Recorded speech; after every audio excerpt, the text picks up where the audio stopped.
তখন পর্যন্ত যে শিশু বাচ্চাটা জোরে জোরে হাউমাউ করে কান্নাকাটি করতেছিল, বাহিরে শোয়ানোর সঙ্গে সঙ্গে এই শিশু বাচ্চাটার কি হলো যে তার কান্না বন্ধ হয়ে গেল।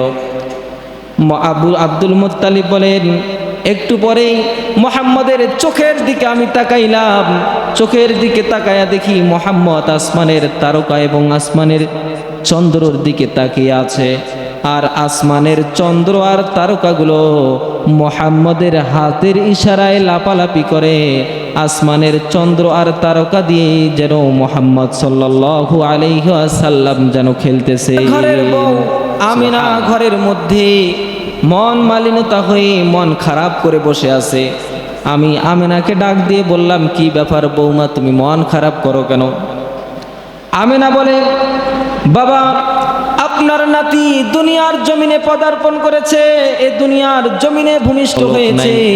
যদি তার বাবা থাকতো চতুর্দিকে তাকে ঘুরাই ঘুরাই দেখাইতো। যদি মুহাম্মদের বাবা বেঁচে থাকতো তাহলে বিভিন্ন ধরনের খেলনা মুহাম্মদকে দিয়ে তাকে সান্ত্বনা দিত, তাকে বিভিন্ন রকমের খেলনা বাজার থেকে কিনে দিত।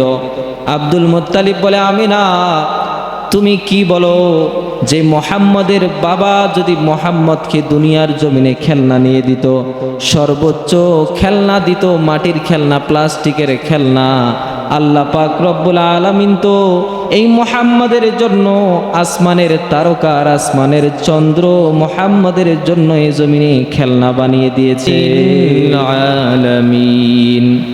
আল্লাহ পাক রব্বুল আলামিন বলেন, হে নবী, আপনাকে আমি এই দুনিয়ার জমিনে প্রেরণ করেছি একমাত্র এই দুনিয়ার রহমতের জন্য। আল্লাহ পাক রব্বুল আলামিন বলে, হে নবী, আপনাকে আমি দুনিয়ার জমিনে প্রেরণ করেছি দুনিয়ার রহমত। সমস্ত মানুষ এই রহমতের ভাগীদার হবে আপনার কারণে। পৃথিবীর মধ্যে আল্লাহ তাআলা বান্দাদের কাছে তেনার রহমত আর বরকত তিনি অবতরণ করবেন। রাসূলুল্লাহ সাল্লাল্লাহু আলাইহি সাল্লাম তিনি এই জমিনে আসছেন রহমত স্বরূপ, প্রত্যেকটা মানুষের জন্য, পুরা পৃথিবীর জন্য, প্রত্যেকটা প্রাণীর জন্য আল্লাহ তাআলা আমাদের নবী মুহাম্মদুর রাসূলুল্লাহ সাল্লাল্লাহু আলাইহি ওয়াসাল্লাম তেনাকে রহমত স্বরূপ এই পৃথিবীর জমিনে আল্লাহ তাআলা প্রেরণ করেছেন। আল্লাহ পাক রব্বুল আলামিনের হাবিব বিশ্ব নবী সাল্লাল্লাহু আলাইহি ওয়াসাল্লাম এই দুনিয়ার জমিনের মানুষের জন্য কেমন রহমত। আল্লাহ পাক রব্বুল আলামিন বিশ্ব নবী সাল্লাল্লাহু আলাইহি ওয়াসাল্লাম এই দুনিয়ার জমিনে আগমনের 50 দিন পূর্বে তার একটি বহি প্রকাশ করেছেন। আল্লাহ পাক রব্বুল আলামিন রাসূলুল্লাহ সাল্লাল্লাহু আলাইহি ওয়াসাল্লাম এই দুনিয়ার জমিনে আসার পূর্বেই 50 দিন পূর্বেই আল্লাহ পাক রব্বুল আলামিন মক্কার জমিনে একটি ঐতিহাসিক ঘটনা ঘটিয়েছিলেন, যেই ঘটনার নাম দিয়েছিলেন আসহাবে ফিল। যে ঘটনার নাম ছিল আসহাবে ফিল, হাতি বাহিনী। এই হাতি বাহিনীর ঘটনা দিয়েই আল্লাহ পাক রব্বুল আলামিন রাসূলুল্লাহর রহমতের পর্যালোচনা শুরু করে দিলেন, যে কিভাবে আল্লাহ তাআলা মানুষের উপর রহমত করবেন। এখনো রাসূলুল্লাহ দুনিয়াতে আসে নাই, 50 দিন বাকি আছে। কতদিন? 50 দিন। রাসূলুল্লাহ আসার 50 দিন পূর্বেই একটা রহমত আসছে, সেটা হলো আসহাবে ফিলের মাধ্যমে। অর্থাৎ ইয়ামানের গভর্নর, সেখানকার গভর্নর ছিলেন আব্রাহাম। এই আব্রাহাম যখন তার নিজের ব্যক্তিগত মন গড়া ধর্ম সে মানুষের কাছে চেপে দিল, মানুষকে পালন করার জন্য জোর জবরদস্তি করলো, এবং নিজেই একটি কাবা ঘর নির্মাণ করলো, নিজে কাবা শরীফ নির্মাণ করলো। করার পর সেই কাবা ঘরকে তাওয়াফ করার জন্য মানুষকে আদিষ্ট করে। কিন্তু আল্লাহর দেওয়া আল্লাহর ঘর কাবা শরীফ থাকতে মানুষ কি ওই আব্রাহামের কাবা ঘরে তাওয়াফ করতে যাবে? যাবে না। এজন্য সেই আব্রাহাম চিন্তা করলো, মক্কার জমিনে, মক্কায় যতদিন পর্যন্ত এই কাবা ঘর থাকবে, আমি আব্রাহামের কাবা ঘরে কেউ তাওয়াফ করতে আসবে না। এই জন্যই তখন আব্রাহাম চিন্তা করলো সর্বপ্রথম সেই মক্কার কাবাকেই ভাঙতে হবে। বলেন নাউজুবিল্লাহ। এই আব্রাহাম সঙ্গে সঙ্গে যখন মক্কার কাবাকে ভাঙার জন্য প্রস্তুত নিয়ে সৈন্যবাহিনী নিয়ে রওনা দিয়েছেন, একদম বিশাল এক বাহিনী, এবং সেই বাহিনীর মধ্যে যেই জিনিসটা আকর্ষণীয় ছিল সেটা হলো হাতি। সেটা হলো কি? হাতি, এই হাতির পিঠে চড়ে এই হাতি বাহিনীর দল তারা আসতেছিলেন আল্লাহর ঘর কাবা শরীফ কি করার জন্য? ভাঙার জন্য। আল্লাহ পাক রব্বুল আলামিনের ঘর আল্লাহ তাআলা রক্ষা করবেন। আল্লাহ পাক রব্বুল আলামিনের ঘর আল্লাহ তাআলা রক্ষা করলেন। সেই হাতি বাহিনীকে আল্লাহ পাক রব্বুল আলামিন সেই দিনেই ধ্বংস করেছেন। ধ্বংস করার পর প্রথম রহমত আল্লাহ মক্কার জমিনে আল্লাহর ঘরকে বাঁচিয়ে সেই জমিনে বিজয় দান করলেন। আল্লাহ পাক রব্বুল আলামিনের হাবিব বিশ্বনবী সাল্লাল্লাহু আলাইহি ওয়াসাল্লাম, দয়ার নবী, মায়ার নবী, ইতিম নবী, দুনিয়ার জমিনে আসার পূর্বেই তিনি তেনার বাবাকে হারিয়েছেন। দুনিয়াতে আসার পর একটা সন্তান দুনিয়াতে ভূমিষ্ঠ হওয়ার পর যেই মানুষটা সর্বপ্রথম খুশি হন, যেই মানুষটা বেশি আনন্দিত হন, খুশি হন বাবা, সেই বাবাই আল্লাহর হাবিব বিশ্বনবী সাল্লাল্লাহু আলাইহি ওয়াসাল্লাম দুনিয়াতে আসার পরে বাবার মুখ দেখে নাই। রাসূলুল্লাহ সাল্লাল্লাহু আলাইহি ওয়াসাল্লাম দুনিয়ার জমিনে পদার্পণ করলেন। করার পর আল্লাহর হাবিব বিশ্বনবী সাল্লাল্লাহু আলাইহি ওয়াসাল্লাম মায়ের কোলে লালিত পালিত হলেন। হওয়ার পর রাসূলুল্লাহ সাল্লাল্লাহু আলাইহি ওয়াসাল্লামের বড় একটি মুজিজা আল্লাহ পাক রব্বুল আলামিন সেই জমিনে মক্কার মানুষদের কাছে প্রদর্শন করলেন। রাসূলুল্লাহ সাল্লাল্লাহু আলাইহি ওয়াসাল্লামের দাদা হযরত আব্দুল মুত্তালিব তিনি একদিন এক ঘটনা বর্ণনা করে বলেন, আমি আমিনার ঘরে কিন্তু যে শিশু বাচ্চাটা জোরে জোরে হাউমাউ করে কান্নাকাটি করতেছিল, বাহিরে শোয়ানোর সঙ্গে সঙ্গে এই শিশু বাচ্চাটার কি হলো যে তার কান্না বন্ধ হয়ে গেল।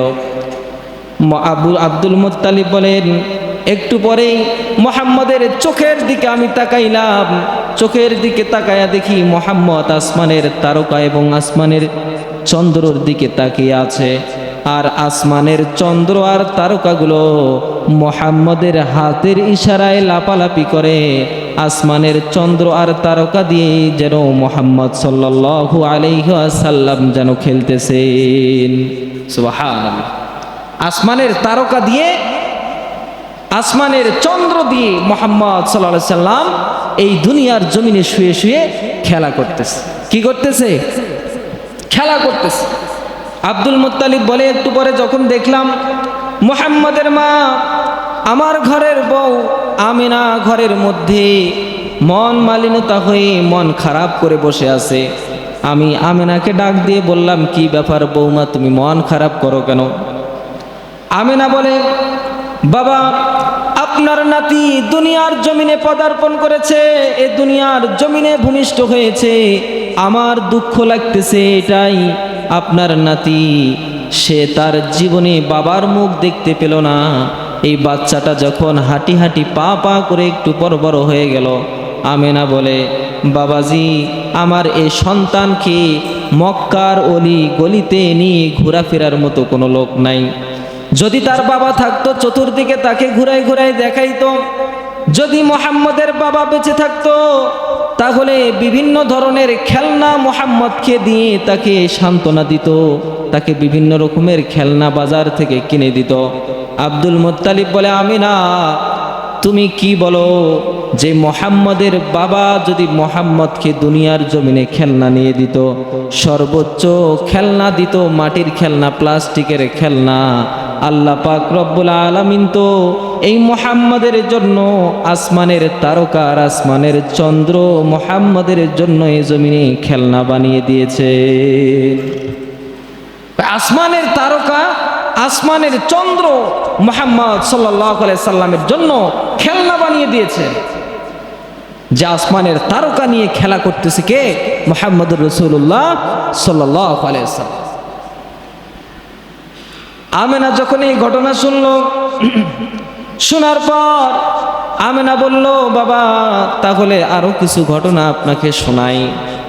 যখন আপনার কাছে আমার ব্যাপারে অনেক রকমের নালিশ এসেছে, বিচার এসেছে, আমিনার গর্ভে যখন মুহাম্মদ সাল্লাল্লাহু আলাইহি ওয়াসাল্লাম যখন আমিনা মা আমিনার গর্ভেই যখন ছিলেন, থাকার পর এমন একটা অবস্থা হয়ে গেল পুরা মক্কার অলিতে আর গলিতে যেই দিক দিয়ে আমিনা হেঁটে যায় ওই দিক দিয়ে মানুষ সুগন্ধিতে ভরে যায়। মানুষ চিন্তা করে আমেনা কি এমন সুগন্ধি ব্যবহার করে যে সুগন্ধির কারণে আমেনা যেই দিক দিয়ে হেঁটে যায় সে জায়গাটায় একবার নয়, একদিন নয়, একাধিক দিন পর্যন্ত সেই সুগন্ধির সুঘ্রাণ থেকে যায়। মক্কার মানুষ বলা বলি শুরু করলো, আমেনার তো স্বামী নাই, আব্দুল্লাহ মারা গেছে। আমেনার স্বামী নাই, তারপরেও আমেনা কেন সুগন্ধি ব্যবহার করে? কারণ মক্কার জমিনে প্রথা ছিল যার স্বামী মারা যাবে এ কোনোদিন সুগন্ধি ব্যবহার করতে পারবে না। এটা হলো মক্কার জমিনের প্রথা। তো আমেনার স্বামী মারা গেছে, আব্দুল্লাহ মারা গেছে, আমেনার শরীর থেকে এত সুঘ্রাণ কোথার থেকে আসে? মনে হয় আমেনা কোনো পরপুরুষের সঙ্গে হয়তো খারাপ কাজে লিপ্ত হয়ে গেছে, বলে নাউজুবিল্লাহ। এইরকম খারাপ ধারণা মক্কার জমিনের মানুষের কাছে আসছে। এরপরে এই ধারণার কথাগুলো সর্বপ্রথম রাসূলুল্লাহর দাদির কাছে আসছেন। এরপরে রাসূলুল্লাহর দাদির কাছে যখন এই ঘটনা আসলো, আল্লাহ রাসূল সাল্লাল্লাহু আলাইহি সাল্লামের দাদি তিনি তখন আব্দুল মুত্তালিবের কাছে জানাইলেন। আব্দুল মুত্তালিব বলল যে আমার তো ছেলের বউ হয়, আমি তাকে কিভাবে এই সমস্ত কথা জিজ্ঞাসা করি? শরমের ব্যাপার, লজ্জার ব্যাপার। তুমি একটু তোমার বৌমার কাছে জিজ্ঞাসা করো আসলে বিষয়টা কি। যখন আমেনার কাছে জিজ্ঞাসা করা হয়েছে কি ব্যাপার, তোমার শরীর থেকে এত সুগন্ধি কেন? মানুষ তো অনেক কথা বলে। আমেনা তখন বলা শুরু করলো, বাবা আমি জানি না এই ঘটনা কেন আমার সাথে হচ্ছে, আমি তাও জানি না। যেই দিন থেকে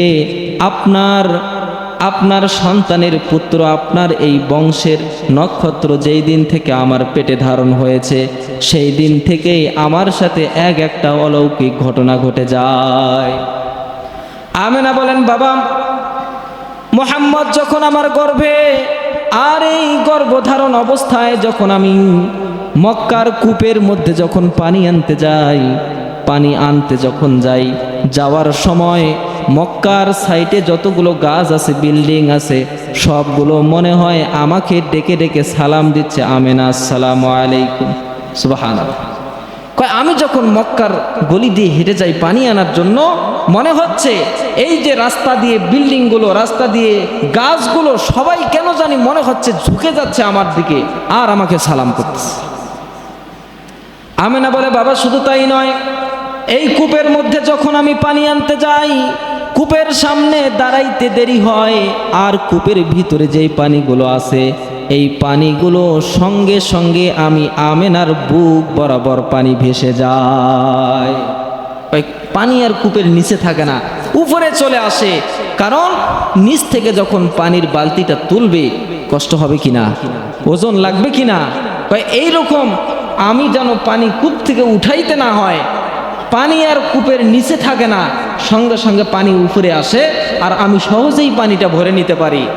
আর আমার এই অবস্থা দেখে সমস্ত মহিলারা, তো আমরা তো কয়েকজন একসাথে পানি আনতে যাই, সব মহিলা আমাকে সেখানে দাঁড় করাই রাখে, কারণ পানি তো ভেসে আসে, সবাই সহজে পানি নিতে পারে। বলে, আমিনা তুমি আর একটু দাঁড়াও, আমরাও পানি নেই। সুবহানাল্লাহ।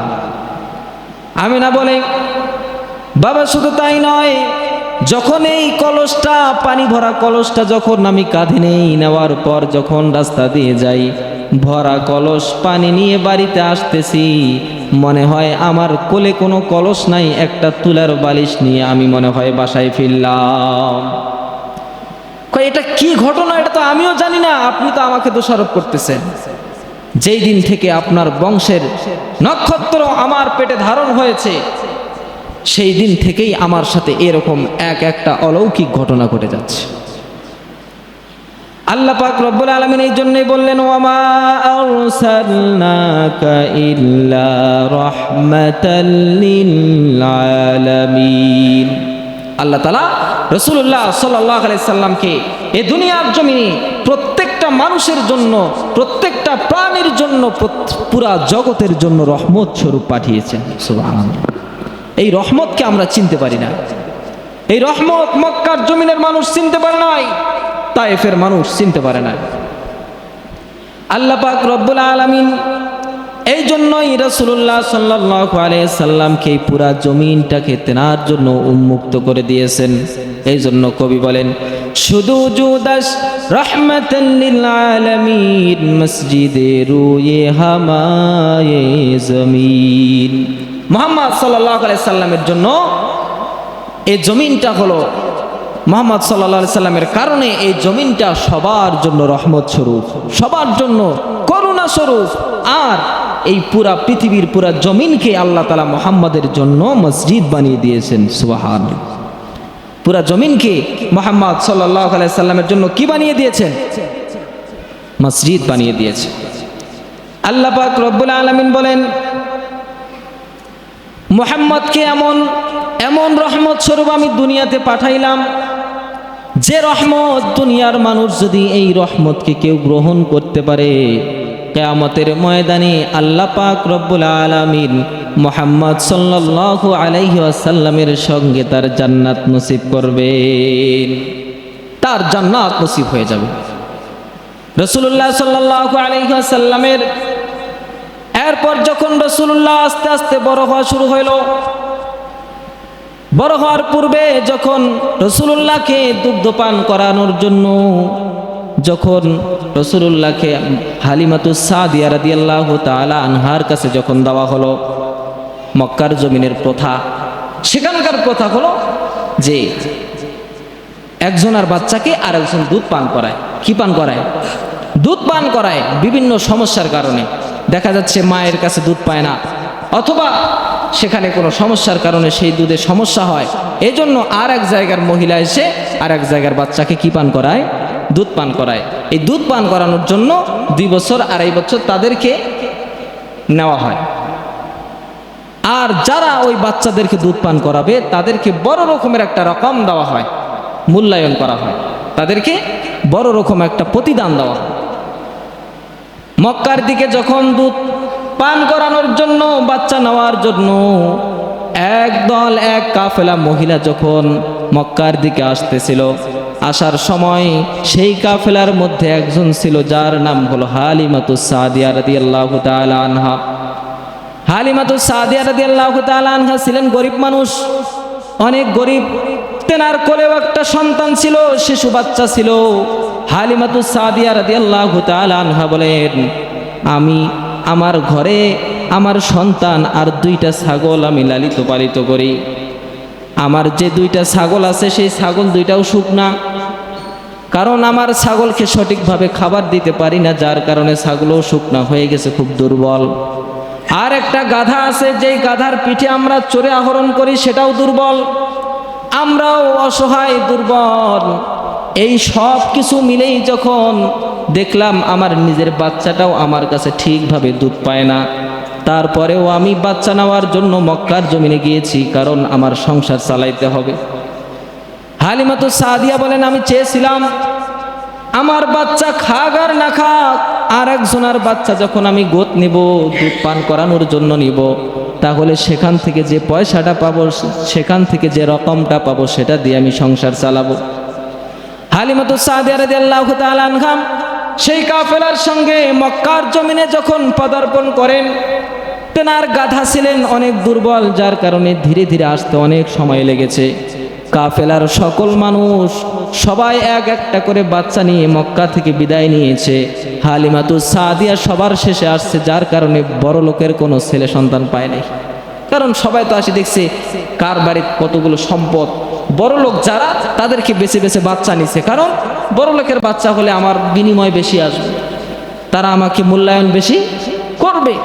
আর এদিকে এতিম নবী মুহাম্মদুর রাসূলুল্লাহ সাল্লাল্লাহু আলাইহি ওয়াসাল্লাম তেনাকে কেউ নেয় নাই। যখন শুনছে তার বাবা নাই, শুধু মা আছে, এতিম, তখন এই নবীকে নিতে সবাই অস্বীকার জানিয়েছে। সবাই সবার বাচ্চা নিয়ে যখন চলে গেল, হালিমাতুস সাদিয়া আসলেন, এসে দেখলেন বাচ্চা নাই, আছে তো আছে শুধু একজন। হালিমাতুস সাদিয়া বলে, যাই হোক, একজন হোক আর 2 জন হোক, গরিব হোক আর যা হয় হোক, যেহেতু আসছি একটা নিয়েই যাই, একটা নিয়ে যাই, এবং নসিবে যা আছে আল্লাহ যেটা রাখছেন সেটা তো হবে। হালিমাতুস সাদিয়া রাদিয়াল্লাহু তাআলা আনহা বর্ণনা করেন, মুহাম্মদকে যেই দিন আমি আমার ঘরে নিলাম, যেই দিন সর্বপ্রথম মক্কার জমিনে মুহাম্মদকে আমার কোলে নিয়েছি, এই দুর্বল গাধা নিয়ে যখন আমি মক্কার দিকে রওনা করেছিলাম, সবাই আমার সামনে চলে গিয়েছিল। আর যখন মুহাম্মদ সাল্লাল্লাহু আলাইহি ওয়াসাল্লামকে কোলে নিয়ে গাধার পিঠে চললাম, মনে হয় আমার গাধাটা এমন সবল হয়েছে, এই মক্কার জমিনে আমার গাধার মতো শক্তিশালী গাধা আর কারো নাই। কাফেলার লোকগুলো চিন্তা করে, কি ব্যাপার, এই হালিমা এই দুর্বল গাধা নিয়ে যাইতে যাইতে অনেক দেরি হয়েছে, অনেক পরে গিয়েছে, সে গাধা চলেই না, আমরা তো আগেই রওনা দিয়েছি, এই হালিমার গাধার কি হলো যে এত দ্রুতগামী হয়ে আমাদের সামনে ঘোড়ার মতো রওনা দিল? সবাই অবাক হয়ে গিয়েছে। হালিমাতুস সাদিয়া রাদিয়াল্লাহু তাআলা আনহা বলেন, শুধু তাই নয়, যখন সর্বপ্রথম আমার স্তনে মুহাম্মদের মুখ লাগাইছিলাম, আমার নিজেরই সমস্যা ছিল, শারীরিক অসুস্থ, আমার একটা সন্তান আছে, সেও নিজেই ঠিকভাবে দুধ পায় না, কিন্তু মুহাম্মদ যেই দিন থেকে আমার স্তনে মুখ লাগিয়েছে, সেই দিন থেকে আমার স্তনে এত পরিমাণ দুধ আসছে, আমার 2টা বাচ্চা খাওয়ার পরেও পর্যাপ্ত পরিমাণ দুধ থেকে যায়। সুবহানাল্লাহ। এটা হচ্ছে রহমত। এটা হলো কি? নবীকে আল্লাহ তাআলা এই জমিনের জন্য রহমত পাঠিয়েছেন। কেমন রহমত? এই রহমত আমরা বুঝি না। আল্লাহ বলছেন, ওমা আরসালনাকা ইল্লা রাহমাতাল লিল আলামিন। আল্লাহ পাক রব্বুল আলামিনের হাবিব বিশ্ব নবী সাল্লাল্লাহু আলাইহি ওয়াসাল্লামের ব্যাপারে হালিমাতুস সাদিয়া রাদিয়াল্লাহু তাআলা আনহা আরো বলেন, শুধু তাই নয়, মুহাম্মদ শিশু বাচ্চা এমন ইনসাফগার ছিলেন, এত পরিমাণ ইনসাফ করতো, এই শিশু বাচ্চাটা আমি ধারণাও করতে পারি নাই। মুহাম্মদকে প্রথম দিন যেই স্তনে তাকে দুগ্ধ পান করাইছি, ওই দিন থেকে নিয়ে দুধ পান করা শেষ পর্যন্ত মুহাম্মদ দ্বিতীয় স্তনে কোনোদিন মুখ লাগায় নাই। ভাই আর একটা ভাই আছে, কারণ হালিমার তো আর একটা সন্তান আছে। মুহাম্মদ চিন্তা করছে, আমি যদি 2টা দুগ্ধই পান করি, আমার ভাই কি খাবো? শিশু বাচ্চা। আল্লাহ তাআলা জন্ম থেকেই সব গুণাগুণ দিয়েই মুহাম্মদকে দুনিয়াতে পাঠিয়েছেন। সুবহানাল্লাহ। মুহাম্মদ সাল্লাল্লাহু আলাইহি ওয়াসাল্লাম যখন আস্তে আস্তে বড় হলো, মক্কার জমিনে ফিরে গেল। মক্কার জমিনে যাওয়ার পর মক্কার সকল মানুষ মুহাম্মদ সাল্লাল্লাহু আলাইহি ওয়াসাল্লামকে এক নামে চিনে। কয় নামে? আলামিন। কি নামে চিনেন? আলামিন নামে চিনে। বিশ্বস্ত, বড় বিশ্বাসী, বড় আমানতদার, এক নামেই চিনে। কারণ সব আমানত তেনার কাছে, যে যে ধর্মেরই হোক, যেভাবে দেয় সেভাবেই পায়।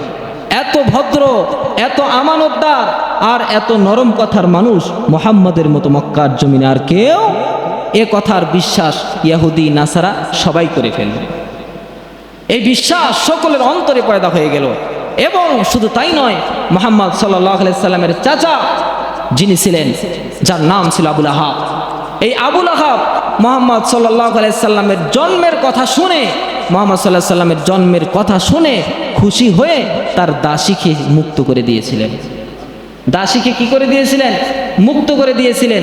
আর মুহাম্মদ সাল্লাল্লাহু আলাইহি সাল্লাম যখন এই রকম মানুষের কাছে পরিচিত লাভ করলো, করার পর মুহাম্মদ সাল্লাল্লাহু আলাইহি সাল্লাম যখন মানুষকে তাওহীদের দাওয়াত দেওয়া শুরু করেছেন, সর্বপ্রথম বিরুদ্ধে দাঁড়াইছে আবুল আহাব। সর্বপ্রথম কে দাঁড়িয়েছে?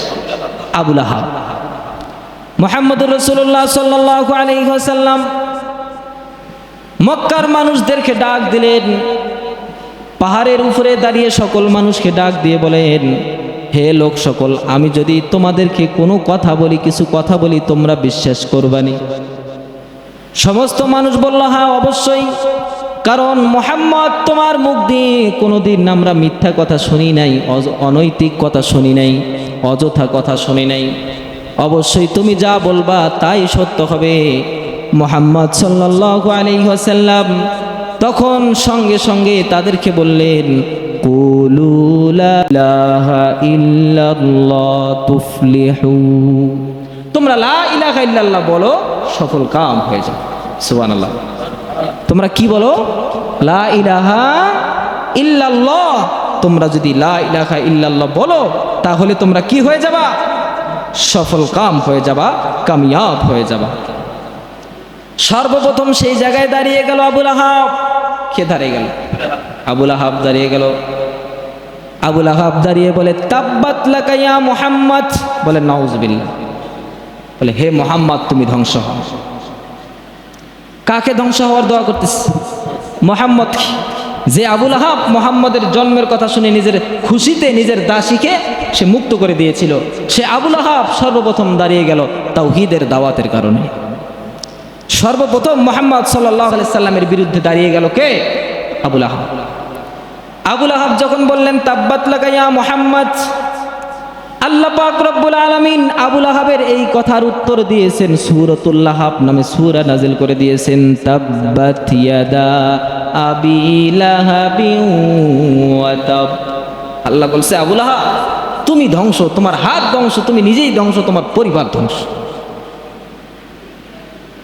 যারা রাসূলুল্লাহকে ধ্বংস করার জন্য চেষ্টা করেছে আল্লাহ তাদেরকেই কি করে দিয়েছেন? ধ্বংস করে দিয়েছে। এটা ইতিহাস, যুগে যুগে এভাবেই আসছে। আল্লাহ পাক রব্বুল আলামিন রাসূলুল্লাহ সাল্লাল্লাহু আলাইহি ওয়াসাল্লামকে জানিয়ে দিলেন, হে নবী আপনি লোক সকলকে জানিয়ে দেন, কুল ইয়া আইয়ুহান নাসু ইন্নী রাসূলুল্লাহি ইলাইকুম জামিআ। আল্লাহ বলে হে নবী আপনি মানুষদেরকে জানিয়ে দিন, ইন্নী রাসূলুল্লাহি ইলাইকুম জামিআ, আমি তোমাদের সকলের জন্য আল্লাহর পক্ষ থেকে রাসূল। কার জন্য? সকলের জন্য।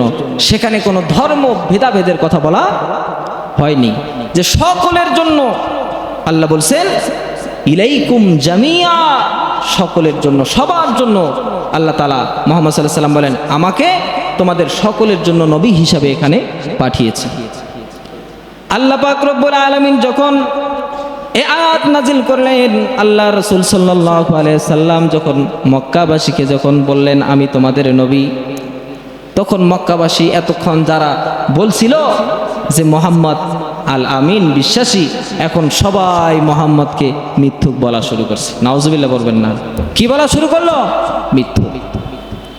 মুহাম্মদ সাল্লাল্লাহু আলাইহি ওয়াসাল্লাম এভাবে আস্তে আস্তে তাওহীদের দাওয়াত যখন বাড়িয়ে দিলেন, তাওহীদের দাওয়াতে মক্কার জমিনে, মক্কার অলিতে গলিতে যখন সাহাবায়ে কেরামের আবির্ভাব আস্তে আস্তে যখন হওয়া শুরু হলো, এমন একটা পর্যায়ে চলে গেছে আল্লাহ পাক রব্বুল আলামিনের হাবিব বিশ্বনবী সাল্লাল্লাহু আলাইহি ওয়াসাল্লামের শুধু সম্মান রক্ষার জন্য মক্কার জমিনে হাজারো যুবক দাঁড়িয়েছে, তাদের জানের জীবনের বিনিময়ে হলেও মুহাম্মদের সম্মান রক্ষা করব। এই ঘটনা ঘটিয়েছেন কে? আল্লাহ। আল্লাহ যাকে সম্মান দিয়েছেন, তার সম্মান খনন করার জন্য, হনন করার জন্য দুনিয়ার সকল প্রচেষ্টা সেখানে কি খাটবে? খাটবে না। আল্লাহ তাকে সম্মান দিয়েছে। মুহাম্মদুর রাসূলুল্লাহ সাল্লাল্লাহু আলাইহি ওয়াসাল্লাম, মুহাম্মদ সাল্লাল্লাহু আলাইহি ওয়াসাল্লামকে এভাবেই যখন সম্মান আল্লাহ তাআলা দুনিয়ার জমিনে দিলেন, সাহাবায়ে কেরামদের মধ্যে এক পর্যায়ে যখন মুহাম্মদ সাল্লাল্লাহু আলাইহি সাল্লামের সময় শেষ, মৃত্যুর সময় এসে যাবে, এমন সময় মুহাম্মদ সাল্লাল্লাহু আলাইহি সাল্লামের মৃত্যুর সংবাদ কে দান করবে, কার কাছে করবে? সবাই ভীত হয়ে গিয়েছে। কয় মুহাম্মদ সাল্লাল্লাহু আলাইহি সাল্লামের মৃত্যুর সংবাদ যদি এ সমাজে পড়ে, সাহাবায়ে কেরামের অবস্থা নাজুক হয়ে যাবে, একেবারে অবস্থা খারাপ হয়ে যাবে।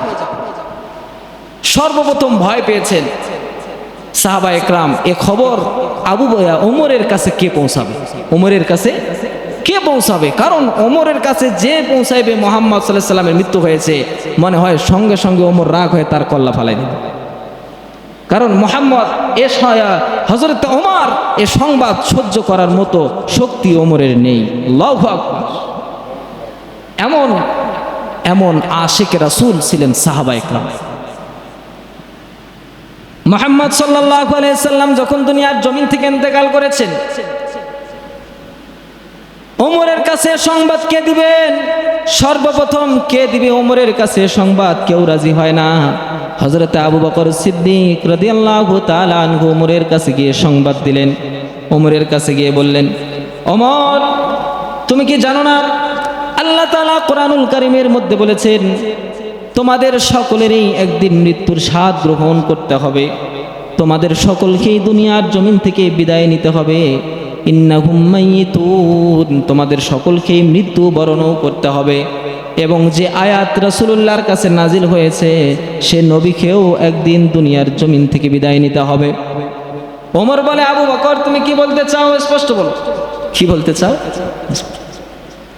ওমর রাদিয়াল্লাহু তাআলা আনহুকে আবু বকর রাদিয়াল্লাহু তাআলা আনহু বলেন, এরপরে আবার ঘুরে কথাটা বললেন, ওমর পূর্ববর্তী আল্লাহ তাআলা অনেকগুলো নবী রাসূল পাঠাইছেনি? ওমর বলে, হ্যাঁ পাঠাইছে। কয় কেউ আছে? কয় না, কেউ নাই। ওমরের কাছে আবু বকর বললেন, কেঁদে কেঁদে বলে দিলেন, ওমর আমাদের কাছেও আল্লাহ তাআলা যেই নক্ষত্র, যেই রহমত আমাদের কাছে পাঠিয়েছিলেন, আল্লাহ পাক রব্বুল আলামিনের রহমত আল্লাহর কাছে চলে গেছে। ওমর রাদিয়াল্লাহু তাআলা আনহু এই শোকে, রাসূলুল্লাহর ইন্তেকালের শোকে 3 দিন ধরে তিনি মক্কার জমিনে শোক পালন হয়েছে সকল সাহাবীদের। কতদিন? 3 দিন। আর একদিকে রাসূলুল্লাহ সাল্লাল্লাহু আলাইহি ওয়াসাল্লামের একজন সাহাবী, কৃষক সাহাবী ছিলেন, যার নাম ছিল আব্দুল্লাহ ইবনে যায়েদ ইবনে রব্বিহিল কাবা। আব্দুল্লাহ ইবনে যায়েদ তিনি এমন একজন সাহাবী ছিলেন, আব্দে রব্বিহিল কাবা তার নাম।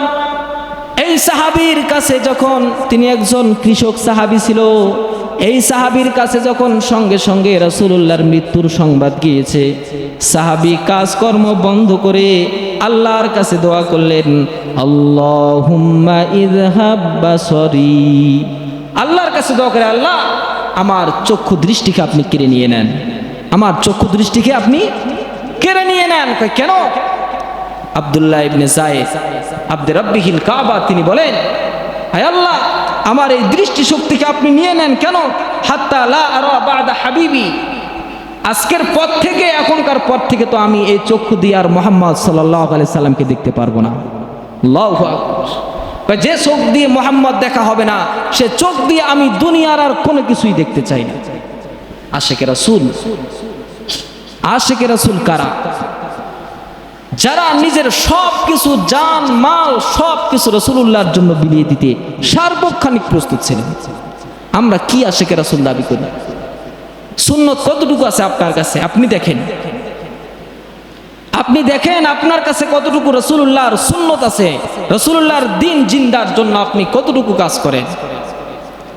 এই জমিনে এই কোরআনকে প্রতিষ্ঠিত করার জন্য রাসূলুল্লাহ দিনে দিনে, যুগের পর যুগ, মৃত্যু পর্যন্ত কাফেরদের কাছে লাঞ্ছিত হয়েছে, মৃত্যু পর্যন্ত কাফেরদের মার খেয়েছেন। যে রাসূলুল্লাহর কাছে মশা মাছি তেনার শরীরে পড়া পর্যন্ত হারাম ছিল, সেই রাসূলুল্লাহর শরীরে তায়েফের ময়দানের সেই দুষ্ট চরিত্রের লোকদের পাথরের আঘাতের চিহ্ন রয়েছে। আপনি আমি কিসে আশিকে রাসূল হইলাম? আমরা তো মনে করি এই যে রবিউল আউয়াল মাস আসছে, একটি মাস ঢোল ঢাক বাজায় রাসূলুল্লাহর মিলাদ পালন করব আর আশিকে রাসূল প্রমাণ হয়ে গেলাম। না বাবা, এগুলোর দ্বারা আশিকে রাসূল প্রমাণ হয় না। আশিকে রাসূল প্রমাণ হবে আল্লাহ রসুলের, আল্লাহ রসুল যেই জন্য দুনিয়াতে আসছিলেন সে কাজ আমার দ্বারায় হচ্ছে কিনা, এই হেদায়েতের কাজ আমার দ্বারায় হচ্ছে কিনা, আমি মানুষকে হেদায়েত পৌঁছাইতে পারতেছি কিনা, মানুষকে জাহান্নাম থেকে বাঁচিয়ে রাখতে পারতেছি কিনা, এবং আল্লাহর আইন আল্লাহর জমিনে প্রতিষ্ঠিত করার জন্য আমার কর্মসূচি আছে কিনা। এটাই তো আশিকে রাসূল। কারণ রাসূলুল্লাহ সাল্লাল্লাহু আলাইহি সাল্লামের কথা বলেছেন, লা ইয়ানজুরু ইলা সুওয়ারিকুম, লা ইয়ানজুরু ইলা সুওয়ারিকুম ওয়া আমওয়ালিকুম ওয়ালাকিন ইয়ানজুরু ইলা কুলুবিকুম ওয়া আ'মালিকুম। মানুষকে আল্লাহ পাক রব্বুল আলামিন কারো চেহারা, ধন সম্পদ, সৌন্দর্যতা এগুলো দেখে কিয়ামতের ময়দানে বাছাই করবে না। কি দেখে বাছাই করবে? আপনার আমল, আপনার অন্তর। আপনি কি আমল করছিলেন, কিসের জন্য করছিলেন, আপনার নিয়ত কি ছিল, এগুলো দেখেই কিয়ামতের ময়দানে বিচার। এই জন্য আসুন আমরা সকলেই রাসূলুল্লাহর মহাব্বতে এই সিরাতের আলোচনা শুধু রবিউল আউয়াল মাস আসলে হয়, বাকি বছর হয় না। পুরা বছর করতে হবে। রাসূলুল্লাহর শান মান তেনার মর্যাদার আলোচনা পুরা বছর করতে হবে, যাতে করে প্রত্যেকটা মানুষের প্রত্যেকটা কাজে কর্মে রাসূলুল্লাহর আদর্শে পরিপূর্ণ হয়ে যায়, ঠিক কিনা? আল্লাহ তাআলা সকলকে কবুল করুক। সকলে বলি আল্লাহুম্মা আমিন। যারা সুন্নাত পড়ে নাই সুন্নাত